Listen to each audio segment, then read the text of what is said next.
Who could... Oh, hey everyone, I'm Evan, and you're watching Villaging, where we delve into all types of things that have to do with holiday villages. Today, we're going to be reviewing the Graveyard Party from Lemax Spooky Town. Now hey, real quick, if you have this piece, comment below and let us know what you think of it. And if you love holiday villages, then smoosh that like button so that YouTube shares our channel, thus spreading the villaging love. I mean, everybody wins. But enough of the business stuff. The party's already started, and we don't want to miss it. So put on your party hats, grab your favorite refreshment, because this frighteningly fun festivity from Lemax deserves a closer look.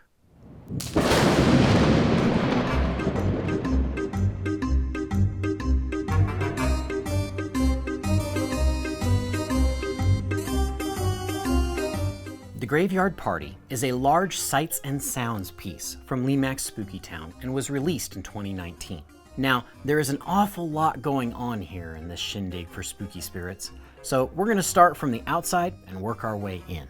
Up front is the cemetery gate, which holds a sign proclaiming that this is the Graveyard Party.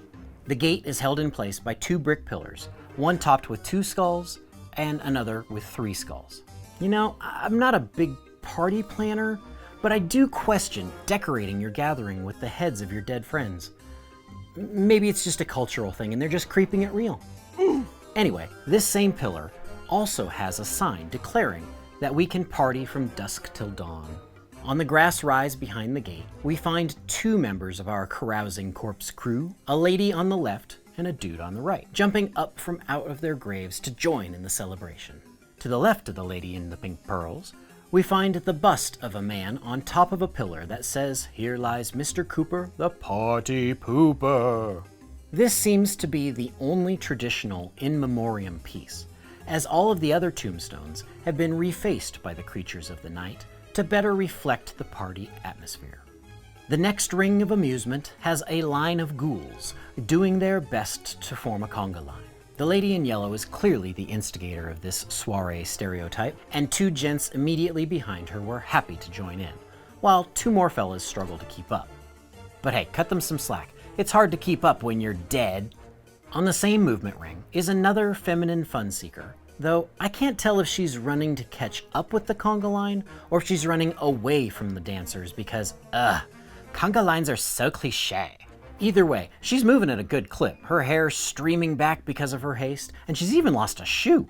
This outer ring of revelers exit out of a large windowed tomb, which has a lot of detailing in and of itself. On the side with the windows, we can see some cracked buttressing, and the side with the door has damaged stucco, revealing the brickwork underneath. There are even 2 tiny gargoyles flanking the skull overlooking the LED, which lights the path of the partiers. On the other side, the conga line is received by the entrance to an old mausoleum that disappears into the hillside. On the level just past the conga line, we find a couple more refaced tombstones and a casket converted to cooler with several iced beverages for our parched poltergeists. The only thing missing are the snacks. Where's the finger food? Maybe a plate of crackers and zombie? How about a bowl of human beans and Halloweenies? Some chicken and gravy? How about some ice cream for dessert? Okay, I'll stop. It's a dead issue anyway. The cemetery's second ring of revelry is where the party's really at. Here you will find 4 sashaying specter couples spinning the night away around the occasionally opening crypt, which features our final fashionably late party guest. These dynamically dancing demons are surrounded by a high hillside that includes more of the refaced headstones, a smaller private mausoleum, the dead tree where someone has hung a disco ball, as the undead do, and an ominous, faceless statue that watches over the entire affair as though it were the chaperone, there to keep the partiers in line. Relax, ya buzzkill. Ghouls just want to have fun. The build quality of this creation from Lemax is respectable. This is a large resin piece, but it's surprisingly lightweight. It's powered by a Lemax 4.5 volt AC adapter that plugs into the large black box that's well hidden by the graveyard background. Also connecting to the control box is a rotating switch that controls the on and off function and the volume for the swinging soundtrack. The music for the Graveyard Party is entertaining, and the sound quality is adequate, But occasionally, the tunes get overshadowed by the sound effects, and it just becomes a chaotic cacophony of noise. And speaking of noise, the motor and mechanisms on this piece are pretty loud, and you almost need the soundtrack to drown out the movement. As a note, the dancers on the top row are magnetically held in place and are removable for storage at the end of the season, or party. Lighting their buildings is one of the aspects that Lemax has excelled at over the past several years, and this piece is no exception. There are lights built into the ground, illuminating the movement on the rings. The lighting on the building casts eerie shadows on our dancers, and there's even dedicated lights for each of the deceased departing their resting places. Wow, this has been a long review because we've had a lot to cover, so if you've made it this far into the video, then give yourself a high five. And now that you've seen this piece closer up, comment below, let us know. What do you think of it? Personally, I love the detail on this piece.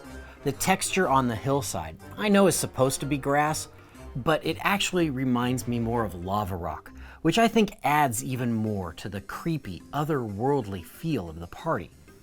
Also adding to the creep factor is the skulls littered around the ground. Many of the pieces that I've seen from Lemax Spooky Town include these skulls, so I think it's kind of their thing. However, having your party littered with the dead domes of your buddies just seems like a party foul, and that's no way to get ahead in life.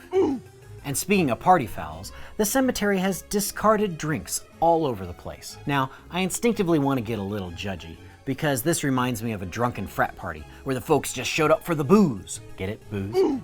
But I really should give these guys and ghouls some grace, because the undead aren't exactly known for their manual dexterity, and these fallen soldiers could merely just be accidents.